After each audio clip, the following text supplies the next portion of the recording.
ஐயனார் துணை அடுத்த வர எபிசோடில் பார்த்திங்க அப்படின்னா பாண்டி வந்து வானதியை வந்து இந்த மாதிரி நீ சமைச்சதெல்லாம் கொஞ்சம் கூட நல்லாவே இல்லை அப்படின்னு சொல்லிட்டு நார்மலாக தான் சொல்லியிருப்பாரு.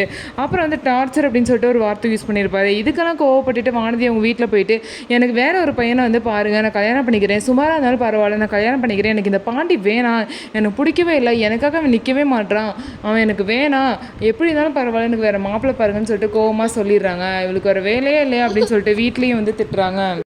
இதுக்கப்புறம் பார்த்திங்க அப்படின்னா சோழனும் நீலாவும் பேசிகிட்டு இருக்காங்க. இந்த மாதிரிலாம் நடந்துச்சு, இப்படிலாம் பண்ணவே கூடாதுங்க. சந்தா வீட்டில் ஒரு பொண்ணுக்கு வந்து ஒரு பையனை பிடிச்சிருக்குன்னா ஒழுங்காக கல்யாணம் பண்ணி வைக்க வேண்டியதானே அப்படின்னு சொல்லிட்டு சோழனும் பேசிகிட்டு இருப்பாங்க.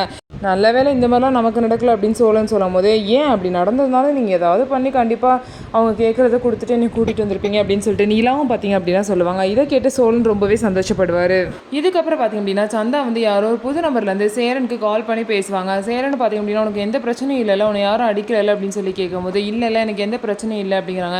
நீ கவலைப்படாத சந்தா, நான் எப்படியாவது வந்து 6 மாதம் டைம் இருக்குல்ல, அதுக்குள்ளே ஏதாவது பண்ணி நான் உனக்கு கூட்டிகிட்டு வந்துடுவேன் அப்படின்னு சொல்லிட்டு சந்தாக்கு நம்பிக்கை கொடுக்குறாங்க. இவங்க சவால் விட்ட மாதிரியே அவங்க அந்த எல்லா பணத்தையும் ரெடி பண்ணி அவங்கள்ட்ட கொடுத்து சந்தாக்கும் சேரனுக்கும் கல்யாணம் நடக்குமா அப்படின்னு சொல்லிட்டு வெயிட் பண்ணி நம்ம பார்க்கலாம். நம்ம வீடியோ உங்களுக்கு பிடிச்சிருந்தா நம்ம வீடியோவை லைக் பண்ணிக்கோங்க, மறக்காமல் நம்மளோட சேனலில் சப்ஸ்கிரைப் பண்ணிட்டு பாருங்கள்.